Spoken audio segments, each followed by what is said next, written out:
Welcome to The Explainer. Today, we're diving into a world that is totally thrilling, but also incredibly structured: expedition medicine. If you've ever wondered what it actually takes to keep a team alive in the most remote, inhospitable corners of the globe, well, you're in exactly the right place.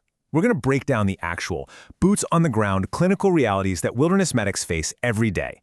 This is a world where you don't have a hospital, there's no MRI machine down the hall, and you are literally the ultimate safety net.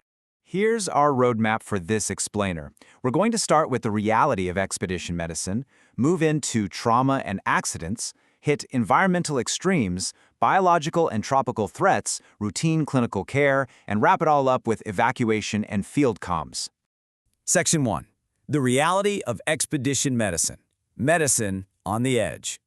When we think of adventure, our minds usually jump straight to those dramatic life-or-death struggles against the elements, or maybe fending off exotic predators. To set the stage, think about this quote from Johann Goethe: "Whatever you do or think you can, begin it. Boldness has power and genius and magic in it." The classic tales of exploration are just absolutely drenched in this historic romance. If you read the accounts of Henry Morton Stanley in the Congo or Lewis and Clark heading to the Pacific, you're reading wild stories of comrades lost to bizarre tropical diseases and wildlife. For a modern medic reading those accounts, it's fascinating, sure, but also a little terrifying to see the absolute catastrophes they faced with almost zero resources. Their grit in those conditions is massively inspiring. Picture sled dogs pushing through a blinding, freezing whiteout. Now imagine being the sole medical provider right there in the middle of it. Today, because travel is so accessible and commercial adventure companies are booming, highly mobile populations are jumping into experiences exactly like this. They're exposing themselves to incredible extremes without any of the medical infrastructure that we just take for granted at home. Out there, you are the infrastructure. So, knowing all that, let me ask you a question. Think about those freezing tundras, or those deep, sweltering tropical jungles. What do you honestly think is the most dangerous period of any expedition? Where does the true danger actually lie? The answer might totally surprise you. It's the transfer to or from the airport. Seriously, it's not a bear attack, it's the taxi ride. Road traffic accidents in developing nations are statistically the single most dangerous threat you'll face. You might be dealing with a total lack of traffic rules, no seatbelts, and completely defective vehicles. Making sure your vehicle is actually roadworthy and that your driver is alert is literally one of the most critical preventative steps a medic can take. Which brings us right to the core of this explainer. A medic has to be prepared for a very specific spectrum of risks.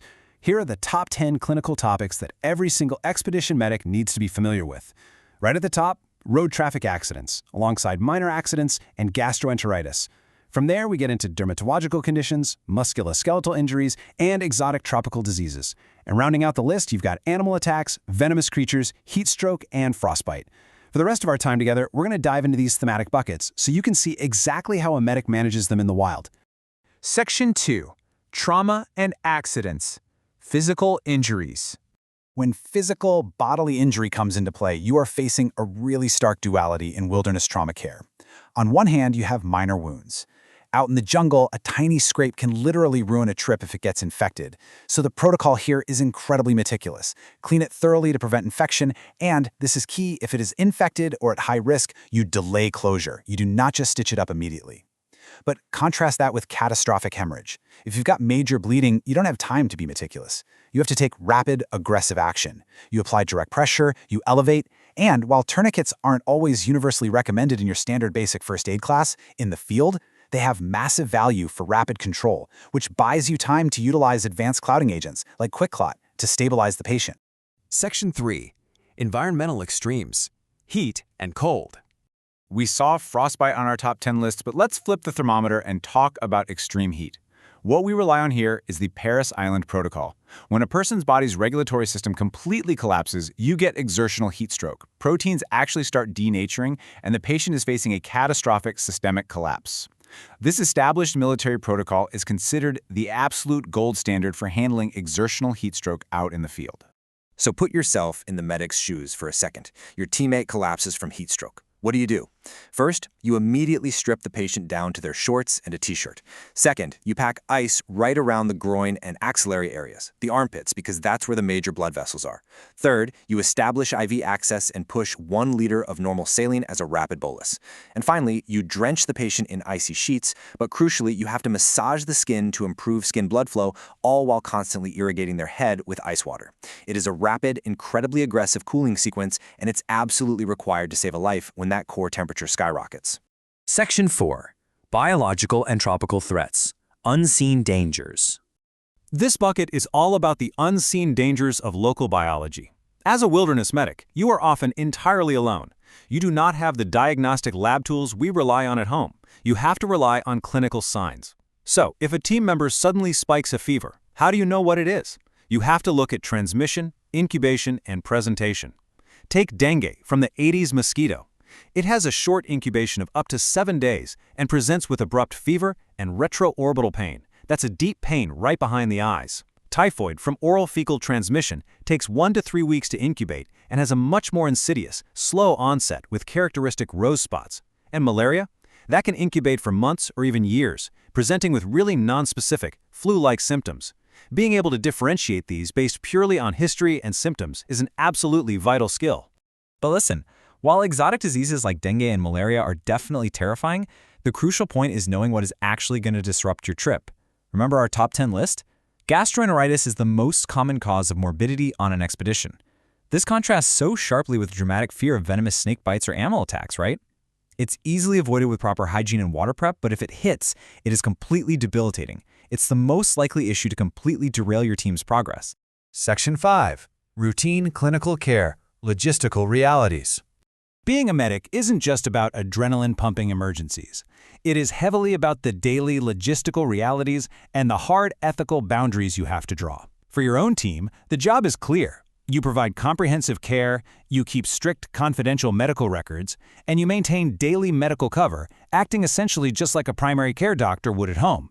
But what happens when local guides, porters, or villagers approach you for treatment? The guidance here is to use common sense. You should absolutely act in cases of acute accidents or serious, obvious illnesses in children and young adults. However, you really have to avoid getting dragged into treating minor or chronic ailments.